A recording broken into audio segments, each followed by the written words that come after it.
కొరకై ప్రసంగి గ్రంథం 7వ అధ్యాయం.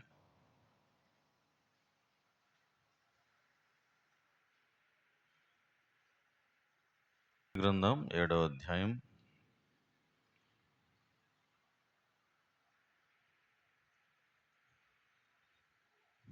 8వ వచనం అందరం కలిసి చూద్దాం. ప్రసంగి గ్రంథం 7వ అధ్యాయం 8వ వచనం.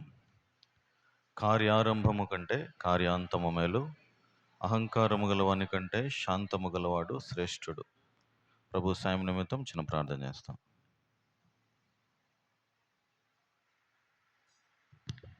పరిశుద్ధుడైన తండ్రి, ప్రేమ నమ్మకం గల పరలోకపు తండ్రి, ప్రభు దినములో బల చుట్టూ చేరి యోగ్యమైన విధానములో పరీక్షించుకొని బలలో చేవేటకు ప్రభు నన్ను మమ్మల్ని పరిశుద్ధపరచము, పవిత్రపరచము తండ్రి. ఏ అర్హత ఏ యోగ్యత లేని వారం కేవలం నీ ఉచితమైన ప్రేమ, నీ కరుణ, నీ కృప, నీ దయ, నీ వాత్సల్యత నా ఎడల మా ఎడల ఉంచి దినదినము మమ్మల్ని కాపాడుతున్నారు. ఇదేదో ఆచార ప్రకారం కాకుండా హృదయాలను పరీక్షించుకొని యోగ్యమైన విధానములో వలలో చేవేటకు సహాయపడు ప్రభువా. నీ వాక్యము మాకు అనుగ్రహించుము, నీ మాటలు మాకు వినిపించుము. మేము నీ వాక్యములో ఉన్న సత్యాన్ని గ్రహించే మనసు మాకు దయచేయండి. మా మీద మీ పరిశుద్ధాత్మను ఉంచండి. నేనైతే అయోగ్యుడను, ఏ మంచితనం లేని వాడిని, కనికరించండి. నీ పరిశుద్ధాత్మ సంచారం మా మధ్యన ఉంచండి. నీ స్థిరసత్వము కింద ఈ కూడికను జరిగించండి. మా గమనములు తొట్టిల్లకుండా కాపాడండి. మా దృష్టి మీ మీద ఉంచి మీరు నేర్పించే మాటలు, మీరు మాతో మాట్లాడిన మాటలు మాకు వినిపించండి. నిత్యత్వములో ఉన్న సంతోషం మేము అనుభవించినట్లు సహాయపడం ప్రభువా. వచ్చిన ప్రియులందరినీ బట్టి నీకు వందనాలు ప్రభువా. మమ్మల్ని అందరినీ మీ దయగల స్థలకు అప్పచెప్పుకుంటూ కనపడిన అంధకార చీకటి శక్తుల క్రియలన్నిటినీ యేసుక్రీస్తు ప్రభువును గద్దిస్తూ పారుదోలుతున్నాం. ముందున్న సమయం దీవెనకరంగా చేసి నడిపించి సహాయపడమని వందనములు చెల్లిస్తూ యేసుక్రీస్తు ప్రభువు నామమున ప్రార్థించి స్తుతించి అడిగి వేడుకుంటున్నాం తండ్రి. అందరు ప్రైజ్ లాడమా. Praise lord.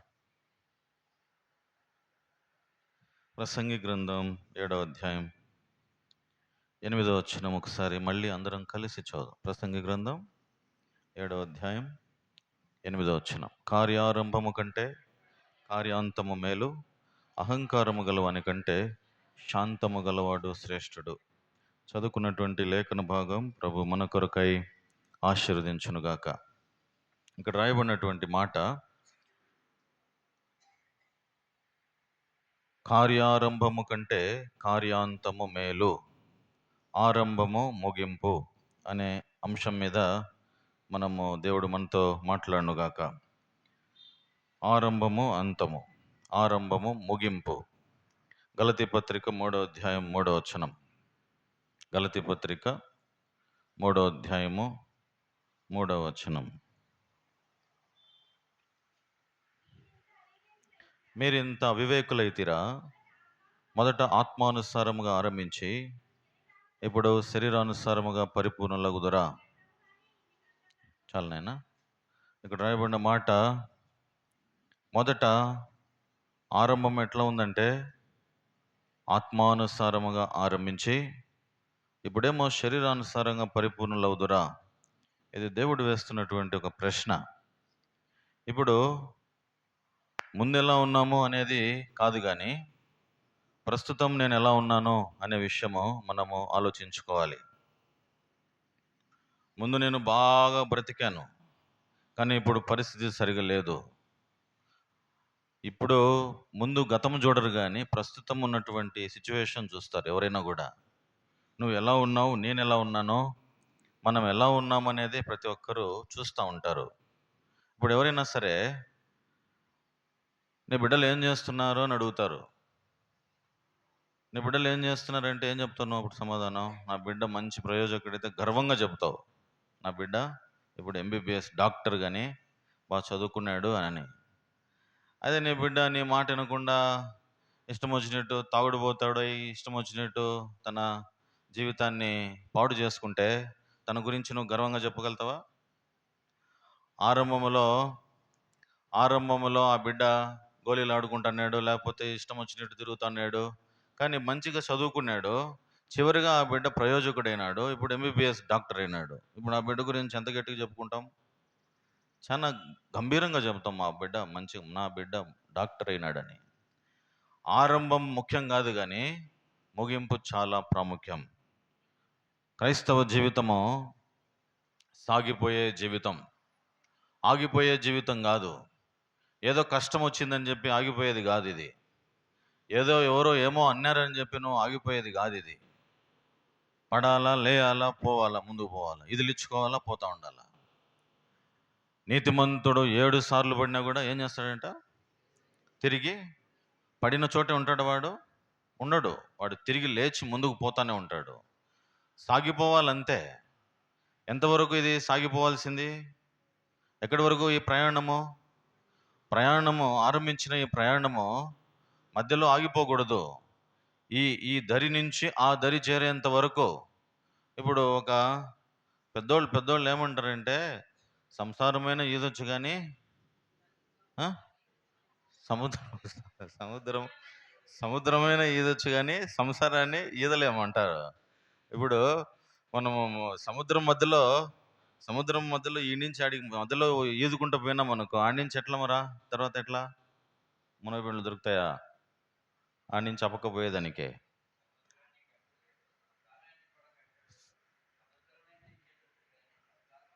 సంసారం ఈదలేము. అది ప్రయాణము.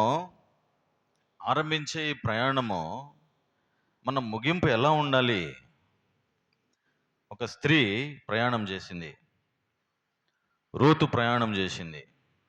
ఎవరితో ప్రయాణం చేసిందంటే నయోమితో ప్రయాణం చేసింది. ఎక్కడ ప్రయాణం చేసిందంటే మోయాబు దేశంలో ప్రయాణం చేసింది. ఈ నయోమి ఎక్కడి నుంచి పోయిందంటే బెత్లెహేము నుంచి అక్కడికి పోయింది, మోయాబు దేశానికి పోయింది. ఆమె విధవరాలు, తన భర్తను పోగొట్టుకునింది, తన పిల్లలను పోగొట్టుకున్నది. ఇప్పుడు ఆమెకు మిగిలింది 2 కోడళ్ళు మాత్రం మిగిలినారు.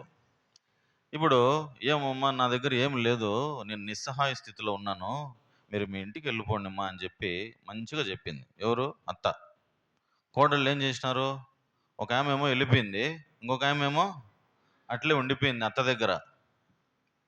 ఆమె దగ్గర ఏముంది పాపం? ఏం లేదు, కూలి చేసుకుంటే తినాలా, లేకపోతే ఏమన్నా ఈ కష్టం నాకెందుకు అని చెప్పి అమ్మగారి ఇంటికి పోవచ్చు కదా ఇద్దరు, కానీ పోలే. ఈ రూతు నయోమితో ఆరంభించింది ప్రయాణం. నిస్సహాయురాలు, విధవరాలు, ఏమీ లేదు, దిక్కు లేదు, ఏం లేదు. ఏమంటుంది తెలిసినాయమా? నీ దేవుడు నా దేవుడు, నీ జనము నా జనం, నీ బంధువులు నా బంధువులు. నువ్వు ఎక్కడ పాతి పెట్టబడితే నేను అక్కడ పాతి పెట్టబడతా. నువ్వు ఎక్కడికి పోతావో నేను అక్కడ. చూడండి, నా మాట చదవండి. రూతు గ్రంథం 1వ అధ్యాయం. ఆమె ఏమనింది? రూతు గ్రంథం 1వ అధ్యాయము 16వ వచనం.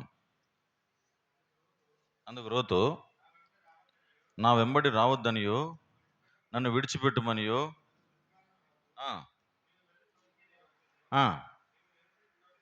నీవు నివసించు చోటనే నేను నివసించదను, నీ జనమే నా జనము, నీ దేవుడే నా దేవుడు, అక్కడనే పాతి పెట్టబడదను, మరణము తప్ప మరి ఏదైనాను ఎంత కీడైనా చేయునుగాక నేను. చూడండి, ఏం తీర్మానం ఇది, ఏం ప్రయాణము! ఈమె ఆరంభము ఎంత బాగుందో, ఈమె ముగింపు బెత్లెహేము చేరేంత వరకు ఈమె ప్రయాణం చేస్తూ వచ్చింది. వాళ్ళ సొంత ఊరు ఎక్కడంటే బెత్లెహేం. బెత్లెహేము నుంచి మోయాబు దేశానికి పోయింది నయోమి. ఆ మోయాబు దేశం నుంచి మళ్ళీ బెత్లెహేము చేరేంత వరకు ఈ ప్రయాణంలో ఆగిపోలే రూతు, విడిచిపెట్టలే అత్తను. ఏమంటుందంటే, నీ దేవుడే నా దేవుడు, నీ జనమే నా జనము, తర్వాత నువ్వు ఎక్కడ పాతి పెట్టబడతావో నేను అక్కడే పాతి పెట్టబడతానన్నది. కాబట్టి వీళ్ళు ప్రయాణం చేస్తూ వచ్చినారు. 18వ వచనం చూడండి, చివరి భాగం మనం అర్థం చేసుకోవాలా. రూతు గ్రంథం 1వ అధ్యాయం 18వ వచనం. తనతో కూడా వచ్చుటకు ఆమెకు మనస్సు కుదిరినదని నయోమి తెలుసుకున్నప్పుడు అందరి గురించి ఆమెతో మాట్లాడటం మానిన గనుక ఆ, ఆ, ప్రయాణము చేసిరి. ఎంతవరకు ప్రయాణం చేసినారు?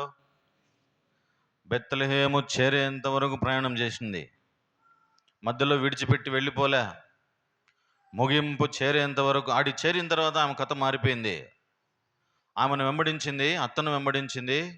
ఆమె ముగింపు చాలా బాగుంది. ఆమె మోయాబీయురాలు, శపించబడినటువంటి ఆ యొక్క వంశం.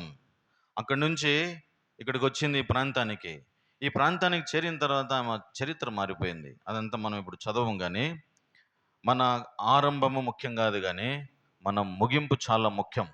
ఇప్పుడు నువ్వేం చేస్తున్నావు అని అడుగుతారు, కానీ ఇంతకుముందు నువ్వు ఏం చేసినావు అని అడగరు. ఎవరైనా అడుగుతారా? ఇంతకుముందు నువ్వు ఏం చేసినావు అవన్నీ లెక్కలోకి రావు. ఇప్పుడు ప్రజెంట్ నువ్వు ఎట్లున్నావు అని అడుగుతారు ఎవరైనా కూడా. ఒక వ్యక్తి జీవితం గురించి మనం ఆలోచిస్తాం. మోషే, ఆయన గురించి చదువుతాం. ఆయన ఆరంభం చాలా ధన్యకరం, గొప్ప జీవితం ఆయన ఆరంభం. ఆయన ముగింపుకు వచ్చే లోపల అది కొంచెం బాధాకరమైనటువంటి ముగింపు. ఏమి ఒక గొప్ప దైవజనుడు, ఆయన ముగింపు ఎందుకు సరిగా లేకుండా పోయిందో మనం చూస్తాం. ఎక్కడ పొరపాటు జరిగిందో, ఏం జరిగిందో అది ఆలోచిస్తాం. ఆయన ప్రయాణం ఆరంభించినాడు. ప్రయాణం ఆరంభించిన తర్వాత మధ్యలో కొంత దూరం పోయినాడు. పోయిన తర్వాత ఆయన అనే మాట ఏంటంటే, ప్రభువా, ఈ ప్రయాణం నేను చేయలేను, ఆరంభించినాను కానీ ఈ ప్రయాణం నా వల్ల కాదు, దయచేసి నన్ను చంపేసే అన్నాడు. ఏమన్నాడు చదువుతారన్నమాట. సంఖ్యాకాండం 11వ అధ్యాయం. సంఖ్యాకాండం 11వ అధ్యాయం.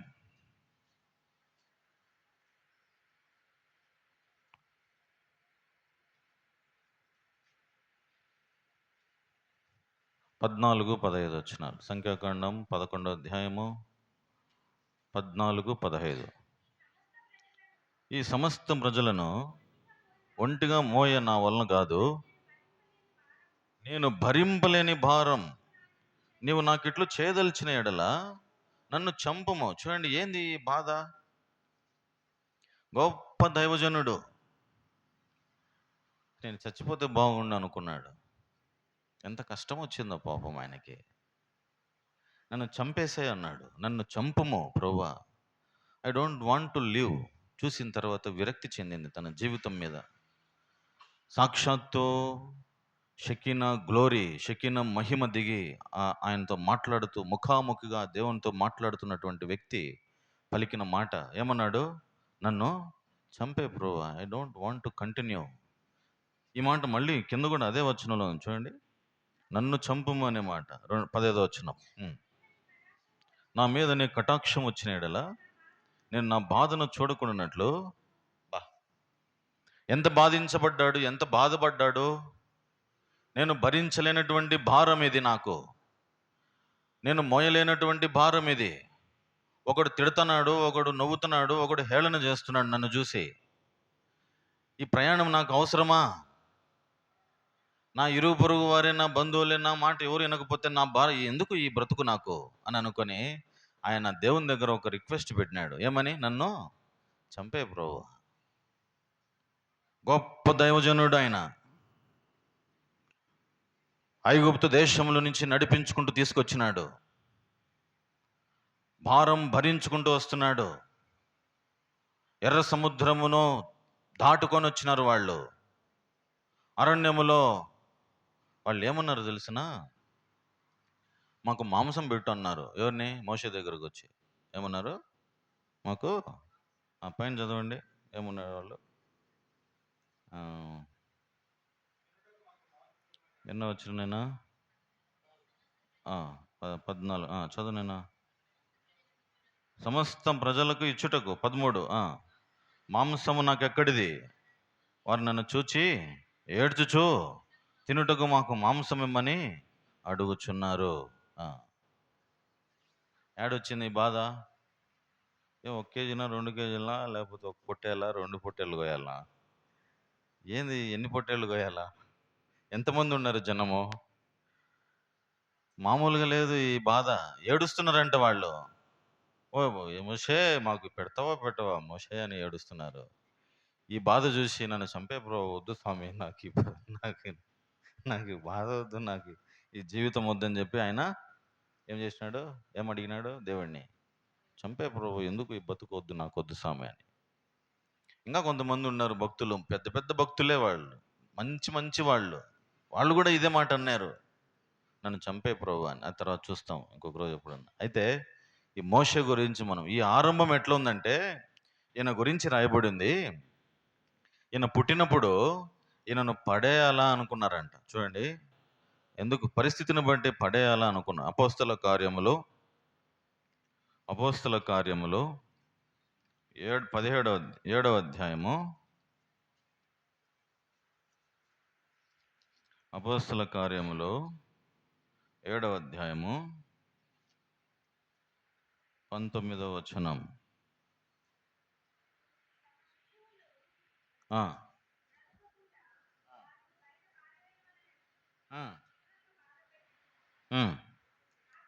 బయట పారవేయవలనని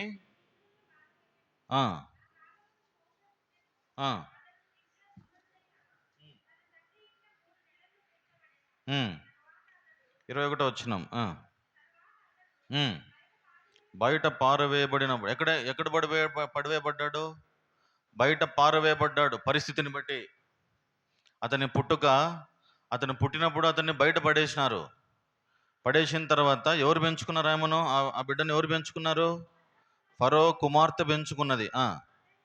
అతన్ని తీసుకొని పెంచుకున్నది. ఈ మోషేకున్నటువంటి గుణాలు చూస్తాం. ఆరంభంలో తనకున్నటువంటి గొప్ప గుణాలు ఏంటివంటే, అక్కడ రాయబడిన మాట, అతడు దివ్య సుందరుడు. ఏమంట? మొట్టమొదటిగా అతడు దివ్య సుందరుడు. తర్వాత 22వ వచనం చూడండి, అతనికున్న గుణం ఏంటో. మోషే ఐగుప్తీయుల సకల విద్యలను అభ్యసించి, రెండవది ఏంది, ఆయన ఏం చేసినాడు? సకల విద్యలను అభ్యసించినాడు. అన్ని చదువులు చదివినాడు. ఆయనకు లేని చదువు అంటూ లేదు, అన్ని చదువులు చదివినాడు. సకల విద్యలను అభ్యసించినాడు. తర్వాత మాటల యందు కార్యముల యందు ప్రవీణుడై ఉన్నాడు. ప్రవీణుడు ఆయన, ఏమైనా చేయటానికి అంత ప్రవీణత ఉంది తన దగ్గర. తర్వాత అతనికి 40 ఏండ్లు నిండ వచ్చినప్పుడు బుద్ధి పుట్టెను.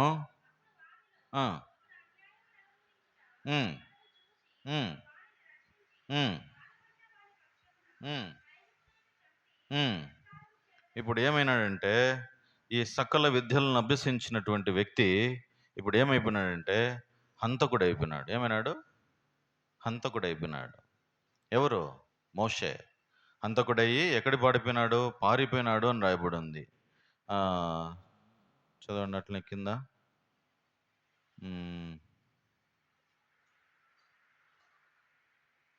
29వ వచనం. మోషే ఆ మాట విని పారిపోయి ఎక్కడ పోయినాడు? ఇప్పుడు మిద్యాను దేశమునకు పారిపోయినాడు. పరదేశిగా ఉన్నాడు. సకల విద్యలను అభ్యసించినాడు. మంచి దివ్య సుందరుడు, ప్రవీణుడు. ఇప్పుడు అతనికి ఒక దర్శనం కలిగింది. ఏం కలిగింది? ఇప్పుడు ఆయన ఎక్కడున్నాడు? ఇప్పుడు ఆయన పారిపోయినాడు, మిద్యాను దేశానికి పోయినాడు. ఇప్పుడు ఆయనకు ఒక దర్శనం కలిగింది. ఏం దర్శనం అంటే, దేవుడు దర్శనం అయినాడు. అక్కడ రాయబడిన మాట చూడండి, 30వ వచనం. 40 ఏండ్లైన పిమ్మట సీనాయి పర్వతారణ్యమందు ఒక పొదలోని అగ్నిజ్వాలలో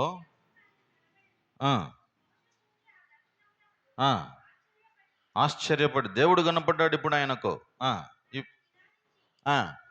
చూచుటకు తెగింపలేదు. అందుకు ప్రభువు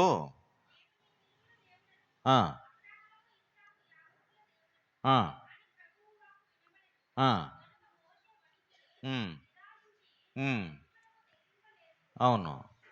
ఇప్పుడు రాయబడిన మాట ఏంటంటే, అక్కడ ఆయనకున్న ఇంకొక గుణం ఏంటంటే, దేవుడు అతన్ని అధికారినిగా పెట్టాడు, తర్వాత తీర్పరిగా పెట్టాడు, తర్వాత ఇంకేం చేసినాడంటే ఆయనను విమోచకునిగా నియమించినాడు. అక్కడ రాయబడిన మాట 35వ వచనం.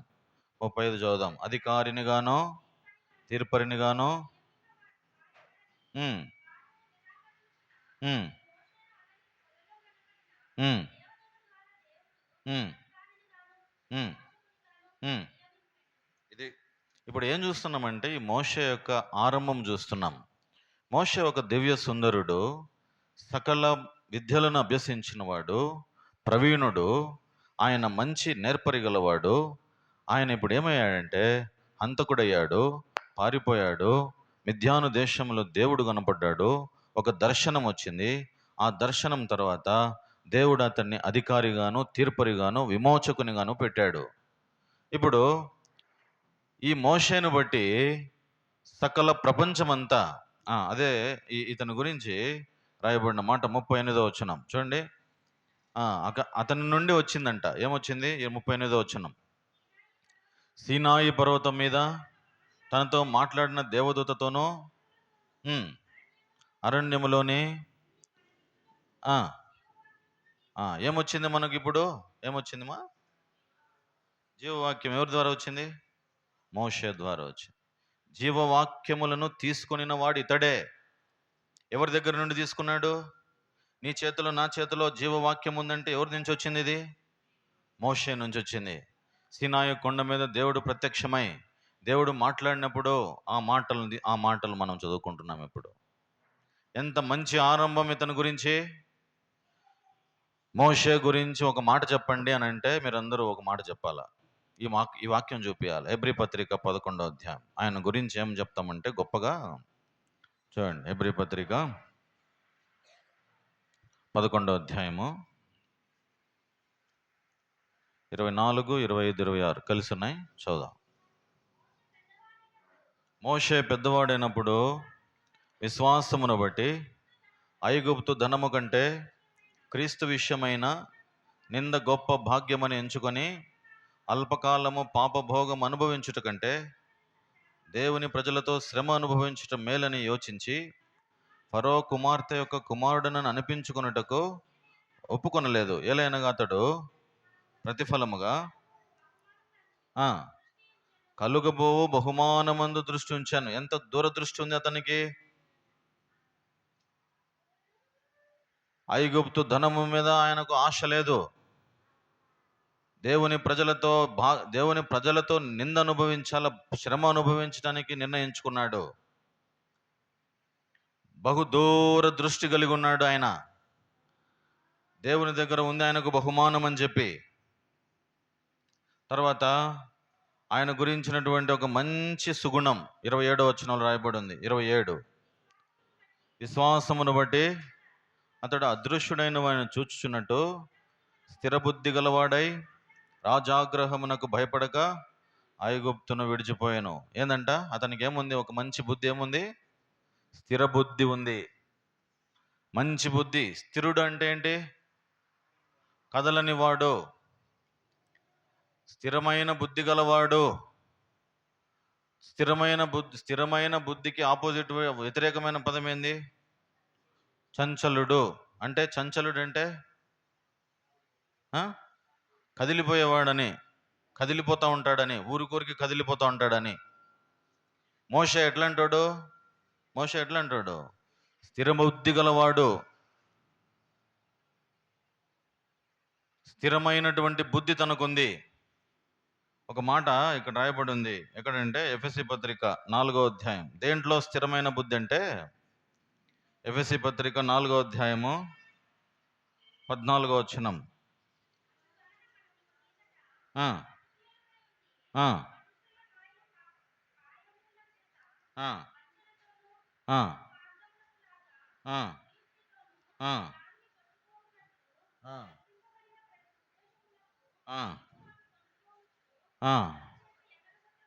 ఇటు అటు కొట్టుకొని పోవచ్చు, అలల చేత ఎగరగొట్టబడిన వారమైనట్లుండక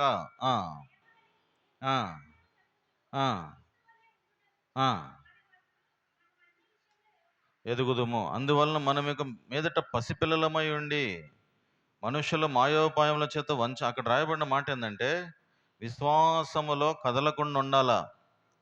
మన ఫెయిత్ లెవెల్స్లో మనం కదలకుండా ఉండాలా. ఈ మోషే స్థిరబుద్ధి గలవాడు. ఇంకొక మాటలో ఇక్కడ రాయబడిందంటే యాకోబు పత్రికలో ఒక మాట రాయబడింది, 1వ అధ్యాయం 25వ వచనంలో చూడండి. విశ్వాసంలో కదలని వాడు, తర్వాత 1వ అధ్యాయం 25వ వచనం, యాకోబు పత్రిక.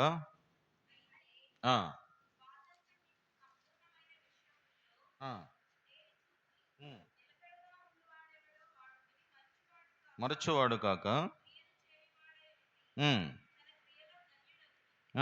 చూడండి, క్రియ చేయువాడు. స్టేబుల్ మైండ్ ఉంది. స్టేబుల్ మైండ్ ఉండేవాడు ఎప్పుడు మర్చిపోడు. నిలకడగా ఉండేవాడు ఎప్పుడు కూడా మర్చిపోడు. ఏం చేస్తాడంట? క్రియను చేయువాడు అండి తన క్రియలో ధన్యుడవుతాడు. క్యారెక్టర్ గురించి రాయబడి ఉంది. ఫెయిత్లో స్టేబుల్, క్యారెక్టర్లో స్టేబుల్. అంటే మన ప్రవర్తనలో స్థిరబుద్ధి, విశ్వాసంలో స్థిరబుద్ధి. మొత్తం మీద ఒక మాట చెప్పాలంటే ఈ మోషే స్థిరబుద్ధి గలవాడు, కదలనటువంటి వాడు, ప్రవీణుడు, దివ్య సుందరుడు, సకల విద్యలను అభ్యసించిన వాడు, జీవవాక్యమును ప్రపంచానికి అందించినటువంటి ఈ యొక్క మోషే గొప్ప దైవజనుడు. ఇతని ఆరంభము చాలా బాగుంది. ఇతని ముగింపు వచ్చే లోపల చాలా బాధాకరమైన ముగింపు. ఇంత గొప్ప దైవజనుడు ఏమన్నాడంటే, ప్రభువా నా వల్ల కాదు, నేను మోయలేని భారం ఇది, నన్ను చంపేసే ప్రభువా అన్నాడు. అప్పుడు దేవుడు ఈ మాట వినింటే ఎంత బాధపడి ఉంటాడు? బాధపడి ఉన్నాడా? విమోచకుడు, గొప్పవాడు, ఎందుకు ఈ మాట అన్నాడు అని బాధ. మళ్ళీ దేవుడే దిగి సొల్యూషన్ ఇచ్చినాడు. అన్నిటికీ సొల్యూషన్ ఇస్తూనే ఉన్నాడు దేవుడు, విడిచిపెట్టలే. తర్వాత ముగింపు వచ్చే లోపల చాలా బాధాకరమైనటువంటి ముగింపు మోషేది. ఏం జరిగింది తెలిసిన? చూడండి, సంఖ్యాకాండంలో ఇవి చదివించి నేను ముగించేస్తాను. సంఖ్యాకాండం 20వ అధ్యాయము, సంఖ్యాకాండం 20వ అధ్యాయం 7వ వచనం నుంచి, సంఖ్యాకాండం 20వ అధ్యాయము 7వ వచనం నుంచి 13వ వచనం వరకు మార్చి చూద్దాం. 7వ వచనం నుంచి, అంతటి యెహోవా మోషేకు ఇలాగున సెలవిచ్చెను, నీవు నీ కర్రను తీసుకుని నీవును నీ సహోదరుని అహరోనును ఈ సమాజం పోగు చేసి వారి కనులు ఎదుట ఆ బండతో మాట్లాడడం, అది నీళ్ళనిచ్చును. నీ వారి కొరకు నీళ్లను బండలను రప్పించి సమాజమునకు వారి పశువులకు త్రాగుటకేమో. యెహోవా అతనికి ఆజ్ఞాపించినట్లు మోషే ఆయన సన్నిధి నుండి ఆ కర్రను తీసుకొని పోయెను.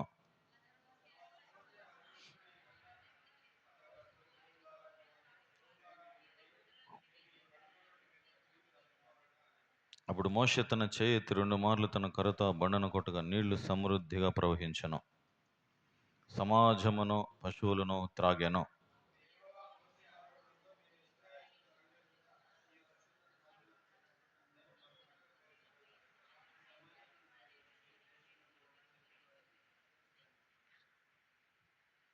అవి మెరీబా జలమనబడెను. ఎలైనగా ఇశ్రాయేలీయులు యెహోవాతో వాదించినప్పుడు ఆయన వారి మధ్యను తన్ను పరిశుద్ధపరుచుకొనెను. ఈ ముగింపు చాలా బాధాకరం. ఇక్కడ జరిగిన సన్నివేశం ఏంటంటే, మోషేతో దేవుడు మాట్లాడుతున్నాడు, ప్రత్యక్షమైనాడు. మోషేతో దేవుడు ప్రత్యక్షమై పలికినటువంటి మాట ఏంటంటే, మోషే, అక్కడ 8వ వచనం రాయబడి ఉంది, నీవు నీ కర్రను తీసుకొని అహరోను నువ్వు ఇద్దరు వెళ్ళి ఏం చేయాలా? సమాజమును పోగు చేసి బండతో మాట్లాడుము అన్నాడు. నువ్వు బండతో మాట్లాడితే బండ ఏమిస్తుంది? నీకు నీళ్ళు ఇస్తుంది అన్నాడు. దేవుడు మాట్లాడినాడు. తర్వాత దేవుడు చెప్పినట్టుగానే, ఆజ్ఞాపించినట్లుగానే ఆ కర్రను తీసుకొని పోయినాడు. 10వ వచనంలో జరిగింది సంగతి. తర్వాత మోషే అహరోనులు ఆ బండ ఎదుట సమాజమును పోగు చేసినప్పుడు అతడు వారితో ఏమన్నాడు? ద్రోహులారా వినుడి అన్నాడు. ద్రోహులారా వినుడి అన్నాడు. దేవుని ప్రజలు కోపం వచ్చేసింది. ఎప్పుడు అంత కోపం రాలే. ఆ కోపం ఒక్కసారిగా కుమ్మరించేసినాడు. ఏమన్నాడు? ద్రోహులారా వినుడి అన్నాడు.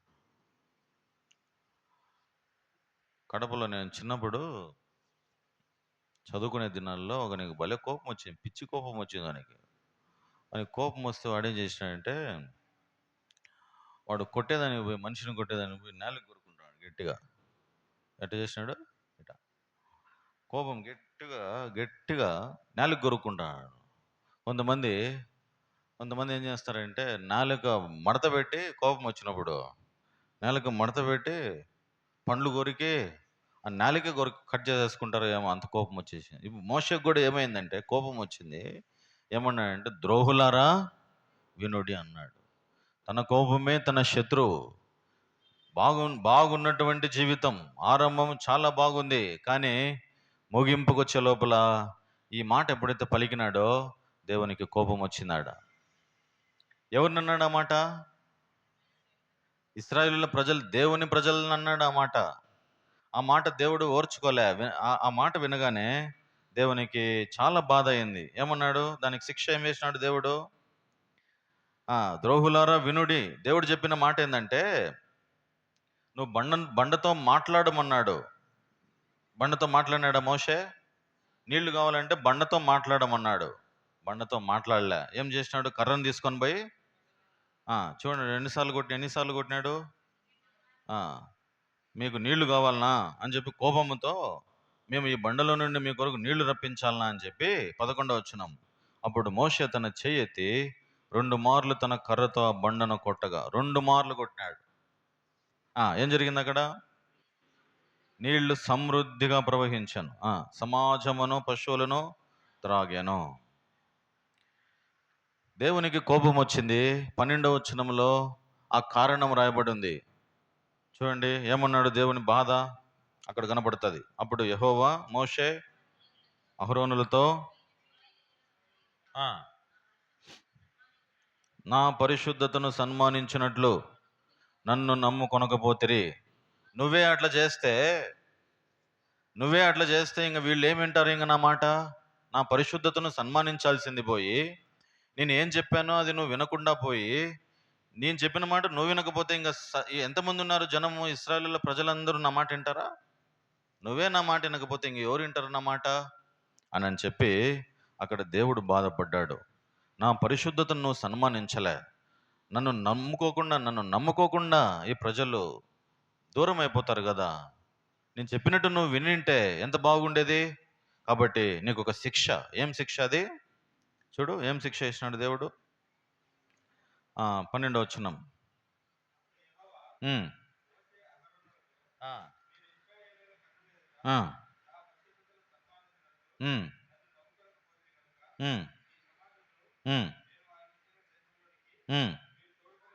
తోడుకొని పోరు, ప్రవేశించరు. పాలు తేనెలు ప్రవహించే దేశానికి మీరు వెళ్ళరు. పాలు తేనెలు ప్రవహించే దేశానికి మీరు పోరు, ప్రవేశించరు. మీరు చూస్తారే తప్ప అందులో ప్రవేశించలేరు. ఎందుకంటే నువ్వు చేసింది పొరపాటు. ఏం పొరపాటు అది? మామూలు పొరపాట? నా బిడ్డలను నువ్వు అన్నావు, ద్రోహులారా వినండి అన్నావు. నా పరిశుద్ధతను సన్మానించలే, నన్ను నమ్ముకోకుండా నీ ఇష్టం వచ్చినట్టు నువ్వు చేసినావు. అయినా నేను నిన్ను తోసేయలేదు. నువ్వు బండను కొట్టినప్పుడు నేను బండలో నుంచి నీళ్లు రానియకుండా చేయాల్సింది. అయినా నేనేం చేసినా? నేను మాట్లాడమంటే నువ్వేం చేసినావు? 2 సార్లు కర్రను తీసుకొని పోయి బండను కొట్టినావు. అప్పుడు నీళ్లు వచ్చినాయి. నేను నిన్ను సన్మానించినప్పుడు నువ్వు నన్ను సన్మానించేది ఏమవుతుంది నీకు? కాబట్టి ముగింపు చాలా బాధాకరం. తర్వాత ఆయన ఆ దేశాన్ని చూచినాడు తప్ప. ద్వితీయోపదేశకాండంలో ఈ మాటలు రాయబడినాయి. ద్వితీయోపదేశకాండం 34వ అధ్యాయం 1, 2, 3 వచనాలు చదవండి ఎవరన్నా.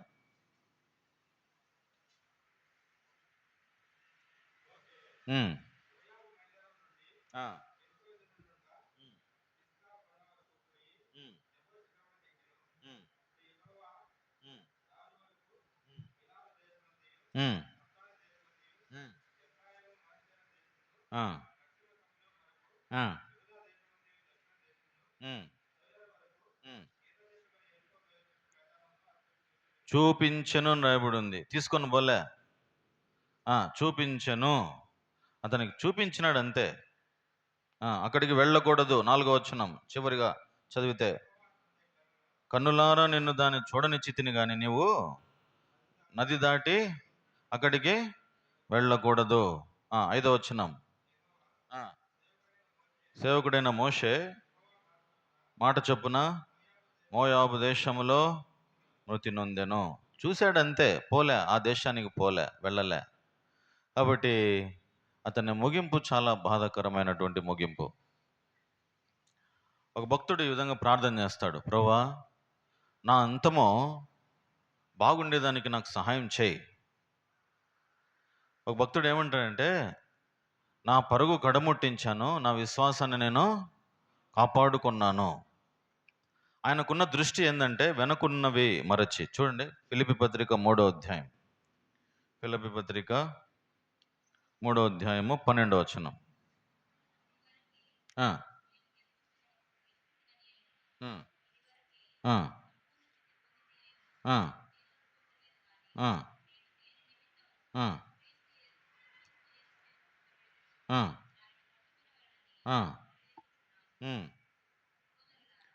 ఇక్కడ రాయబడిన మాట, ఒకటి చేయుచున్నాను, 13వ వచనం.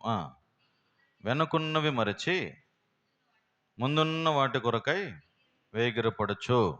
14వ వచనం చివరి భాగం, బహుమానం పొందవాలని గురి యొద్దకే పరిగెచ్చు. ఇది వెనుకున్నవన్నీ మర్చిపోయి ముందు ఉన్న వాటి కొరకు వేగిరపడచ్చు. గురి యొద్దకు పరిగెత్తుతున్నాను నేను, ఇది నా గురి. యేసు ప్రభువును వెంబడించినటువంటి శిష్యులు ఆరంభంలో 70 మంది. ఎంతమంది? ఆరంభంలో 70 మంది శిష్యులు. రాను రాను తగ్గిపోతే 12కి వచ్చినారు. పేతురు అందులో ఏం చేసినాడంటే, అన్ని చూసినాడు, యేసు ప్రభువుతో వెంబడించినాడు, గొప్ప మంచి శిష్యుడు. మళ్ళీ తిరిగిపోయి ఏం చేసినాడంటే చేపలు పట్టడానికి పోయినాడు. అప్పుడు ఎంత బాధ అయిందంటే, ఆ యోహాను సువార్తలో చదివితే చివరి అధ్యాయము అదంతా అక్కడ రాయబడుతూ వచ్చింది. ఆయన మళ్ళీ తిరిగి సంపాదించుకున్నాడు. మన ఆరంభం ఎట్లుంది అనేది మనం ఆలోచించాలి. మనము ఎక్కడ రాలిపోతున్నామో, ఎక్కడ దేవునికి బాధ పెడుతున్నామో అనే విషయం ఆలోచించాల. మన ఆరంభము అంత ప్రాముఖ్యం కాదు, కానీ ముగింపు చాలా ప్రాముఖ్యం. ఆ ఆరంభములో సంవత్సరం అయిపోతా ఉంది. ఇప్పుడు సంవత్సరం వచ్చేటప్పుడు మళ్ళీ కొత్త సంవత్సరంలో అందరూ ఒక కొత్త తీర్మానం చేసుకుంటారు. ఏమనంటే, ప్రభా ఈ సంవత్సరంలో మొత్తం నేను నీ కొరకు జీవిస్తా, ఈ బైబిల్ అంతా చదివేస్తా, నీ కొరకు నేను కరెక్ట్గా ఉంటాను, అన్ని విషయాల్లో బాగుంటానని అనుకుంటాం. ఒక వారంలో కరెక్ట్గా ఒక అధ్యాయం చదువుతాము, 10 అధ్యాయాలు చదువుతాము, అంతే. మళ్ళీ ఉంటుందా ఏమ్మా? ఆ మొదటి రోజు, ఫస్ట్ రోజు ఎంత భక్తి కనబడుస్తామంటే, ఏడలేని భక్తి ఆడనే కనబడతాం. మొట్టమొదటి రోజు జనవరి 1 రోజు నీట్గా టిప్ టాప్గా జెంటిల్ మ్యాన్ లాగా ఉంటాం అనమాట. మళ్ళీ ఒక వారం 10 రోజుల తర్వాత అంతా తుస్సాకారం అయిపోతుంది. ఆరంభము నా లాంటి వ్యక్తి ఇంకోటి లేడు, నేను అంత నిష్టగా ఉంటా. ఇంకొకసారి ఈసారి నుంచి చూస్తావు కదా ప్రభా, నువ్వు నన్ను. దేవునితో మాట్లాడుకుంటాం. తర్వాత రాను ఏమైపోతుందంటే చల్లారిపోతాం. దేవుని ఇంటికి పరిగెత్తాలా, ఆత్మలో ఎదగాల, దేవుని వాక్యం వినాలా, ఆత్మలో అభివృద్ధి చెందాలా. ఆరంభంలో ఉన్న ఆశ, ఆరంభంలో ఉన్న తీవ్రత, ఆరంభంలో ఉన్నటువంటి మంట ఇప్పుడు లేదు జనాల్లో. ఉందా? ఆరంభంలో ఎంత ఆశ ఉండేదో దేవుని మందిరానికి పరిగెత్తుకుంటా వెళ్ళిపోవాలని, వాక్యం వినాలని, అభివృద్ధి చెందాలని, ఆత్మలో ఎదుగుతూ పోవాలని, దేవుణ్ణి చూడాలని, వాక్యములో ఉన్న ఆనందము, సంతోషం వినాలని, ఈ ఆశ, ఈ మంట, ఈ తీవ్రత రాను ఏమైపోయిందని తగ్గిపోతా వస్తుంది. ఆత్మలో తీవ్రత గలవారై అని రాయబడి ఉంది. ఆత్మలో తీవ్రత గలవారై ప్రభువుని సేవించుడి. కాబట్టి రాయబడినటువంటి మాటలను బట్టి ఈ మోషే ఎట్లున్నాడంటే, ఆరంభంలో ఎట్లాంటి జీవితం జీవించినాడంటే, స్థిరబుద్ధి గలవాడు. దేవుని వాక్యము, దివ్య వాక్యము ప్రపంచానికి ప్రకటించి అందించినటువంటి ఈ వ్యక్తి ఒక చిన్న విషయంలోనే కోపం వచ్చి, ఆ చిన్న విషయంలోనే తన ముగింపు ఆ కనాను దేశానికి చూడలేకపోయినాడు. గొప్ప గొప్ప దైవజనులే వారు మనకు మాదిరికరంగా ఉన్నారు ఇక్కడ ఈ అధ్యాయాల్లో. మనం ఎట్లున్నాం, వాళ్ళ జీవితాలు అట్లుంటే మన జీవితాలు ఎట్లున్నాయి? ఏ విషయంలో మనం పడిపోతున్నాం? ఏ విషయంలో మనం రాలిపోతున్నాం? ఎక్కడ మనం దేవుణ్ణి బాధ పెడుతున్నాం? మన అంతం ఎట్లా ఉంది? ఇప్పుడు నేను ఎట్లా ఉన్నాను? ఆరంభం ముఖ్యం కాదు, కానీ ఇప్పుడు నేను ఎట్లున్నా దేవునిలో చాలా ప్రాముఖ్యం. అందరము పరిశీలించుకొని పరీక్షించుకొని మోకరించి ప్రభు సన్నిధిలో దేవుడు చూపించే తప్పులు మనం ఒప్పుకొని ఆయన సన్నిధిలో యోగ్యంగా ఒప్పుకొని అందులో చేవేద్దాం. దయచేసి అందరూ మోకరించండి.